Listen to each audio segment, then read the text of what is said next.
চিংড়ি বাটায় পটল বানানোর জন্য আমি এখানে বেশ কিছুটা পরিমাণ পটল ভালো করে খোসা ছাড়িয়ে পরিষ্কার করে নিয়েছি দুটো মিডিয়াম সাইজের পেঁয়াজ, একটা বড় টমেটো এবং একটু আদা রসুন আর লঙ্কা।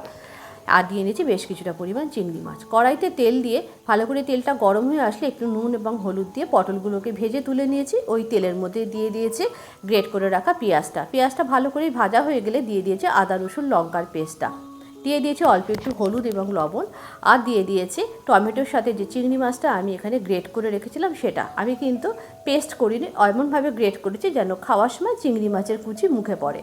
ভালো করে চিংড়ি মাছটা মশলার সাথে ভাজা হয়ে গেলে এর মধ্যে দিয়ে দিয়েছি স্বাদ অনুযায়ী অল্প একটু চিনি, আর দিয়ে দিয়েছি একটু কাশ্মীরি রেড চিলি পাউডার ভালো কালারের জন্য।